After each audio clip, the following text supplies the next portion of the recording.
سردار عبدالقیوم خان نیازی میں قدر مشترک یہ ہے کہ دونوں نے عملی سیاست کا آغاز جو ہے وہ کونسلرشپ سے کیا۔ دونوں جو ہیں ان نون لوگ تھے، بہت معروف لوگ نہیں تھے، علاقائی سیاست کرتے تھے۔ دونوں جو ہیں وہ تحریک انصاف میں آخری وقت پر آئے ہیں، یعنی کوئی پرانی ان کے کارکن کی حیثیت سے نہیں یا ان کی جدوجہد نہیں، 2018 میں ہی قیوم بھی آئے۔ اچھا، اسی طرح کوئی اندازہ نہیں لگا سکتا، جب پنجاب کی حکومت بنی تھی تو سردار عثمان بزدار کے حوالے سے وہ بھی اچانک آئے تھے، اور لوگوں نے پھر ان کو کہا کہ یہ چند دن چلیں گے، نکل جائیں گے، پھر واپس ہو جائے گا، پھر کوئی اور ہو جائے گا۔ اب بھی کہا جا رہا ہے کہ سردار عبدالقیوم خان نیازی کو وزیر اعظم آزاد کشمیر تو بنا دیا ہے، لیکن یہ زیادہ چل نہیں سکے، 6 مہینے بعد یہاں تبدیلی آ جائے گی۔ تاہم جو ان کے مد مقابل 2 بڑی پارٹیاں تھیں، بیرسٹر سلطان محمود اور سردار تنویر الیاس، وہ اب خاموش ہو گئے ہیں، کیونکہ خاصی سرمایہ کاری کی تھی، ان کو خاصا نقصان ہوا، ان کو بہت سی خواہشات بھی تھیں، بہت سے اندازے بھی تھے کہ آنے والا وقت ان کا ہے۔ لیکن راستہ تو بنا تھا، لیکن راستے جو ہیں وہ کبھی منزل نہیں ہوتے، جدوجہد جاری رکھنی پڑتی ہے۔ اب ان کو یہ منصب حاصل کرنے کے لیے یقیناً جدوجہد کرنی پڑے گی۔ سردار تنویر الیاس جو ہیں وہ پہلی بار سیاست میں اس حد تک آگے آئے تھے، لیکن بیرسٹر سلطان محمود جو ہیں وہ تو گھاٹ گھاٹ کا پانی پی کے آئے تھے، وہ تو ایک سیاسی بھلے سکہ بند سیاستدان ہیں، لیکن وہ بھی یہاں عمران خان کی حکمت عملی کے سامنے ہار گئے۔ عمران خان نے اچانک ہی کیا۔ اب قریبی ذرائع کیا کہتے ہیں؟ قریبی ذرائع کہتے ہیں کہ انہی نے کوئی ایسا مسئلہ نہیں کیا، صرف یہ کیا کہ جب عمران خان کی حکومت وفاق میں آئی پاکستان میں، تو سردار عبدالقیوم نے اپنے علاقے کے لوگوں کے لیے بہت کام کیا، کیونکہ ان کی جو تانے بانے یا ان کی بنیاد جو ہے وہ علاقائی کارکن تھے، علاقے کے لوگ تھے، علاقے کی مختلف برادریاں تھیں جن میں وہ تفریق نہیں رکھتے تھے، بلکہ ایک جیسا برتاؤ سب کے ساتھ رکھتے تھے۔ تو وہاں انہوں نے ایک تو صحت کارڈ جاری کرایا، اسی طرح ایک وہاں انہوں نے بینکر بنوا کے دیے، کیونکہ روزانہ کی بنیاد پر یعنی یا ہفتہ وار یا 15 وار، آپ جو بھی سمجھ لیں، وہ وہاں پہ بھارت کی جانب سے فائرنگ ہوتی ہے بلا اشتہار، اور وہاں بہت نقصان ہو جاتا تھا۔ پونچھ سے سب واقف ہیں، ان کا درہ شیر خان جو تھا وہ بھی اس سے متاثر ہوتا تھا، لہٰذا انہوں نے حکومت سے پہلا کام یہ کرایا کہ اپنے علاقوں کو سہولتیں فراہم کریں، اپنے علاقے میں رہنے والوں کو، بسنے والوں کی زندگیوں کو بچانے کے لیے وہاں بینکر بنوا کے دیے تاکہ لوگ محفوظ رہ سکیں۔ اسی طرح صحت کارڈ کا اجرا بھی کرایا۔ دور دراز علاقوں میں حکومت تو کر رہی ہے، لیکن انہوں نے خصوصی دلچسپی لی۔ اب یہاں جو لاٹری نکلی تو کیا ہوا، تو لوگوں کے قریبی ذرائع کا کہنا یہ ہے کہ خاتون اول کا اس میں بھی ہاتھ ہے۔ عمران خان کے جو مطلب انہوں نے فعال نکالی یا جو انہوں نے موکل سے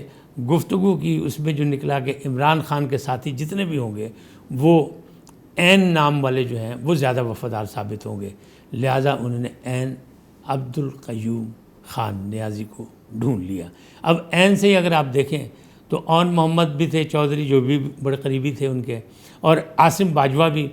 بڑے اہم تھے، عاصم سلیم باجوہ وہ بھی بڑے اہم تھے، سی پی آئی کے چیئرمین تھے، لیکن اون محمد کو بھی استعفیٰ دینا پڑا، اون چودھری کو، اور عاصم سلیم صاحب کو بھی چودھری، لہٰذا عین پر بھی لوگوں کو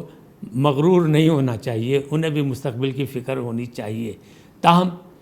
موکلوں نے یہ فیصلہ کیا،